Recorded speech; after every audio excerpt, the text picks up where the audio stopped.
ನಮಸ್ಕಾರ. ಕರುನಾಡು ಟೈಮ್ಸ್ನ ಪ್ರಮುಖ ಸುದ್ದಿಗಳಿಗೆ ಸ್ವಾಗತ. 2 ಬಾರಿ ಮುಖ್ಯಮಂತ್ರಿಯಾಗಿದ್ದರೂ ಅಧಿಕಾರದ ದಾಹ ತೀರಿಲ್ಲವೆಂದು ವಿ ಸೋಮಣ್ಣರವರು ಸಿದ್ದರಾಮಯ್ಯ ವಿರುದ್ಧ ಕಿಡಿಕಾರಿದರು.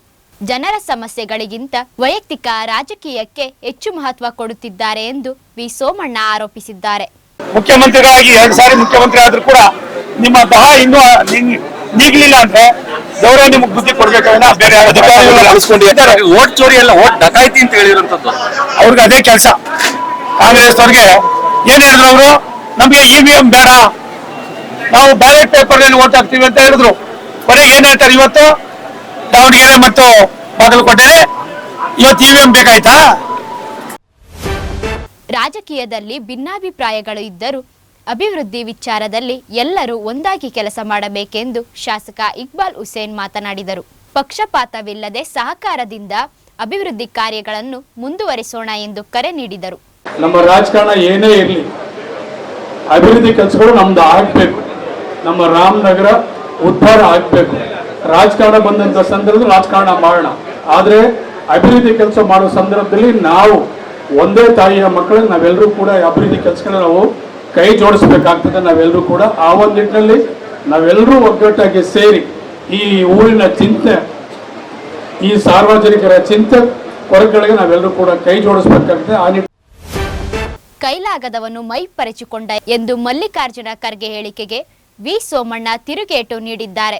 ವಿರೋಧ ಪಕ್ಷದ ಆರೋಪಗಳು ಆಧಾರರಹಿತವಾಗಿದೆ ಎಂದು ಅವರು ಕಿಡಿಕಾರಿದರು. ಸರ್ಕಾರದ ಸಾಧನೆಗಳನ್ನು ಮರೆಮಾಚಲು ಇಂತಹ ಹೇಳಿಕೆಗಳನ್ನು ನೀಡಲಾಗುತ್ತಿದೆ ಎಂದು ಟಾಂಗ್ ನೀಡಿದರು. ಪ್ರಿಯಾಂಕಾ ಖರ್ಗೆ ಅವರು ಅದೇನೋ ಕೈಲಾಗದವನು ಮೈ ಪರ್ಚ್ಕೊಂಡ ಅಂದಂಗೆ ಇನ್ಮೇಲೆ ಅಲ್ಲಿ ಏನಾಯ್ತು ಅಲ್ಲ, ತಮಿಳುನಾಡಿನಲ್ಲಿ ಏನಾಯ್ತು, ಯಾಕೆ ನೀವು ಇವತ್ತು ಕೇರಳದಲ್ಲಿ ಮಾತ್ರ ಬಿಗ್ತಾ ಇದ್ದೀರಲ್ಲ, ಅಲ್ಲಿ ಸರಿ ಹೋಯ್ತಾ? ಅಲ್ಲೆಲ್ಲ ಸರಿ ಮಾಡಿದ್ದೀರಾ? ನೀವೇನಾದ್ರೂ ಮಾಡಿ ಓಟ್ನಲ್ಲಿ ನೀವು ಗೆದ್ರೆ ಮಾತ್ರ ಸರಿ, ಇಲ್ಲ ಅಂದ್ರೆ ಗುಬೆ ಕೂರ್ಸೋದು. ನಿಮ್ಗೆ ಮನುಷ್ಯತ್ವ ಇದೆಯಾ? ಡಿಕೆಶಿ ತವರೂರಿನ ರೈಲು ಮಾರ್ಗ ಅಭಿವೃದ್ಧಿಗೆ ಸಿಎಂ ನಿರಾಸಕ್ತಿ ತೋರಿದ್ದಾರೆ ಎಂದು ವಿ ಸೋಮಣ್ಣ ಹೇಳಿದ್ದಾರೆ. ಪ್ರದೇಶದ ಅಭಿವೃದ್ಧಿಗೆ ಹಾನಿಯಾಗುವ ರೀತಿಯಲ್ಲಿ ಸರ್ಕಾರ ನಡೆದುಕೊಳ್ಳುತ್ತಿದೆ ಎಂದು ಆರೋಪಿಸಿದ್ದಾರೆ. ಕನಕಪುರ ಚಾಮರಾಜನಗರ ನೂತನ ರೈಲು ಮಾರ್ಗವನ್ನು ಪ್ರಾರಂಭಿಸಲು ಸರ್ಕಾರ ಹಿಂದೇಟು ಹಾಕುತ್ತಿದ್ದು, ಸರ್ಕಾರ ಮುಂದೆ ಬಂದರೆ ನಾಳೆಯೇ ಈ ಯೋಜನೆ ಅನುಷ್ಠಾನಗೊಳಿಸುತ್ತೇವೆ ಎಂದು ಕೇಂದ್ರ ಸಚಿವ ವಿ ಸೋಮಣ್ಣ ಹೇಳಿದ್ದಾರೆ. ಕನಕಪುರ ರೈಲ್ ಬಗ್ಗೆ ನಾನು ಏನೆಲ್ಲ ಮಾಡಿ ಪತ್ರನೂ ಬರೆದೆ. ಇಕ್ಬಾಲ್ ಅವರು ಬೇಜಾರು ಮಾಡ್ಕೊಳ್ಬೇಡ ಬ್ರದರ್, ನಾನು ಯಾರ ಮೇಲೆ ಹೊಟ್ಟೆ ಕಿಚ್ಚಿಲ್ಲ. ಒಂದು ರಾಜ್ಯ ಸರ್ಕಾರಕ್ಕೆ ನಾನು ಪತ್ರ ಬರೆದು 2-3 ಪತ್ರ ಬರೆದ ಮೇಲೆ ರಾಜ್ಯದ ಮುಖ್ಯಮಂತ್ರಿಗಳು ಒಂದು ಪತ್ರ ಬರೀತಾರೆ. ತಾಳಪ್ಪ ಇಲ್ಲಿ ಪತ್ರ ಬರೀತಾರೆ. ಕುಶಾಲನಗರ ಮತ್ತೆ ಮೈಸೂರು, ಕುಶಾಲನಗರ, ಕನಕಪುರ ಮತ್ತೆ ಚಾಮರಾಜನಗರ, ಈ 2 ಯೋಜನೆಗಳನ್ನ ನಾವು ತಕ್ಷಣಕ್ಕೆ ಕೈಗೆತ್ಕೊಳ್ಳೋದಿಲ್ಲ ಅನ್ನೋ ಮಾತನ್ನ ರಾಜ್ಯದ ಮುಖ್ಯಮಂತ್ರಿಗಳು ಲಿಖಿತದ ಮೂಲಕ ನನಗೆ ಕಳಿಸ್ಕೊಟ್ಟಿದ್ದಾರೆ.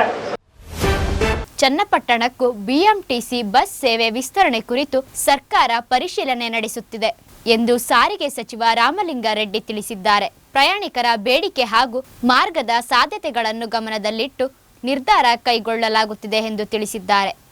ಈಗ ರಾಮನಗರಕ್ಕೆ ಬಿಎಂಟಿಸಿ ಕೂಡ ಬರ್ತಾ ಇದೆ, ಮತ್ತೆ ಚನ್ನಪಟ್ಟಣಕ್ಕೂ ಕೂಡ ಎಕ್ಸ್ಟೆನ್ಷನ್ ಮಾಡ್ತಾ ಇದ್ವಿ.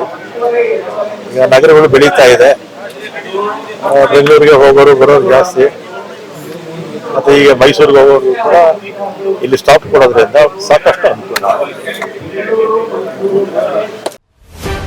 ಮಾತಾಡ್ತಾರೆ ರೈಲ್ ಬಿಡ್ತಾರೆ ಅಂತ.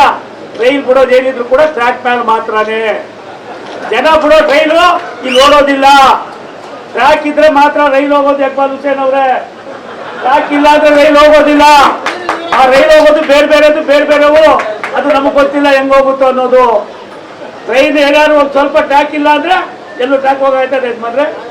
ಆ ಟ್ರ್ಯಾಕ್ ಇರೋದ್ರಿಂದನೇ ರಾಷ್ಟ್ರದ ಪ್ರಧಾನಮಂತ್ರಿ ದೇಶವನ್ನ ಸಂಪತ್ಭರಿತ ರಾಷ್ಟ್ರ, ಅಭಿವೃದ್ಧಿಯತ್ತ ಕೊಂಡೊಯ್ತಕ್ಕಂಥ ರಾಷ್ಟ್ರ.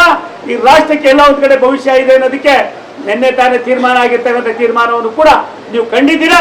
ಇನ್ನು ಹೆಚ್ಚಿನ ಸುದ್ದಿಗಾಗಿ ಕರುನಾಡು ಟೈಮ್ಸ್ ಮತ್ತು ಕರುನಾಡು ಟಿವಿ ಡಿಜಿಟಲ್ ಮೀಡಿಯಾ ವೀಕ್ಷಿಸಿ. ನಮಸ್ಕಾರ.